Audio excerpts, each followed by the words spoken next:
The journey to SpaceX's launch of their much-anticipated Starship's orbital launch has been quite a dramatic one, from a couple of explosions to having to deal with regulatory issues. Its most recent hurdle is coming in the form of NASA's refusal to grant the permission for SpaceX to use its legendary Launchpad at the Kennedy Space Center in Florida. What does this mean for SpaceX and Musk's space ambitions? How much of a setback is this for the planned orbital launch? We offer some perspective on this. SpaceX's Starship is a space transport vessel designed to be fully reusable in ferrying both humans and cargo into space. It is a step forward in Musk's dream of building capacity to move humans to Mars by 2050. With its height of 394 feet, the Starship is the strongest launch craft ever made and has the capacity to move up to 100 metric tons into Earth's orbit. But no one expects the production of such a vessel to perfection to be without pockets of trouble here and there. A couple of explosions were experienced during the early tests of the equipment. This is not something to deter SpaceX, however. The company has always reiterated its recognition of failure as part of its test-driven approach. The manner in which Elon Musk dismisses the test failures can sometimes be disturbing, as it seems he is not taking them as seriously as he should. This hasn't been helpful nor reassuring for NASA. Apart from the apparent technical hurdles, the regulatory bureaucracy and red tape requirements of the aerospace industry have managed to slow down the speed of SpaceX's advancement on the Starship project. It is understandable that the regulatory bodies play it safe, as against players like Musk, who puts ambitions and possibilities of breaking new boundaries above all else. Musk did not fail to raise concerns about the regulatory hurdles bedeviling the aerospace industry. He went as far as calling for major sector reforms because the current system, in his words, is broken.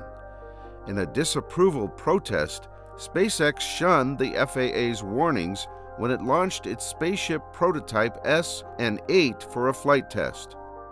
With preparations ongoing for the Starship's first orbital launch, the company must sort out several FAA violations, numbering around 75, if it must obtain a license. Although it passed an environmental review that allows it to continue operations at the Boca Chica base, SpaceX still needs to further modify its Starship for orbital launch to make sure it wouldn't threaten the environmental's natural habitat.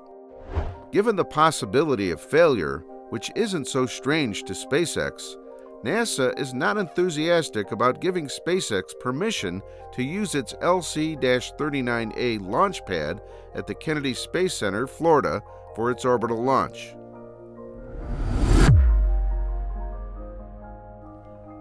SpaceX's intention to use the LC-39A for the Starship's orbital launch has never been hidden. NASA's unwillingness to consent to the use of their launch pad for an unproven rocket is proving to be an issue, however. The current prototype of the Starship, Ship 34, is the largest to be ever tested and has 10 more times power than the Raptor 2 engines of the Ship 33. A potential explosion during the launch test is going to damage more than just the Starship prototype. There are crucial infrastructures that will also be at risk of being damaged. Moreover, any damage to the launch pad is essentially damage to the only launch pad with the capacity to take astronauts to the International Space Station. Besides, there is so much history attached to this launch pad. It is a part of the Launch Complex 39, a rocket launch site situated at the John F. Kennedy Space Center in Florida. The site, which was originally developed as the Apollo program's moonport, was later modified for the Space Shuttle program. The LC-39A is one of the 3 launch subcomplexes or pads, the others being 39B and 39C. A vehicle assembly building and a crawlerway used to carry mobile launcher platforms by crawler transporters are other infrastructure at the facility. Some others include the Orbiter Processing Facility buildings, a Launch Control Center, a new facility, and so on. It is understandable then why NASA is insisting on having some form of evidence to guarantee that SpaceX's Starship is not going to damage essential equipment and infrastructure around the LC-39A launch pad. But SpaceX's options are not so many. Apart from the LC-39A at the Kennedy Space Center, another option is the Cape Canaveral launch site that SpaceX is developing as an alternative. SpaceX's Crew Dragon is the only spacecraft given the clearance to use the LC-39A launch pad for its mission because of its reliability. But NASA's dependence on SpaceX for its space crew transport may soon become reduced. Its other commercial partner, Boeing, is developing its first capsule. Despite the delays in its production, the Crew capsule is scheduled to make its first manned test flight in 2023. If the test is successful, the spacecraft will go on its first operational astronaut transport mission in the same year. In response to NASA's demand for a guarantee, SpaceX made offers to fortify the launch pad against the launch effect, whether successful or otherwise. It also expressed willingness to construct launch complex facilities complete with crew lodgings, so we may be getting some progress with resolving this bottleneck. But is any of these options feasible for SpaceX? Looking at their laid out plans, it is hard to imagine. The orbital launch is a priority before the end of the year. Taking the route of the other options, they would need approval from the agency, and the proposed constructions might take more time than expected, maybe years due to circumstances unaccounted for. Therefore, the planned Starship orbital launch is not likely to take place in Florida as Elon Musk would have wanted, but at the Boca Chica facility. However, NASA might be willing to shift some ground after all. An executive at SpaceX informed the public during a press conference that there are preparations ongoing for the company to upgrade the Space Launch Complex 40 for cargo and crew launches in the near future, though it is still unclear what the nature of this upgrade is. NASA's requirements for the upgrade most likely would include the construction of a crew access tower, an on-site booker for the astronauts, and an escape system.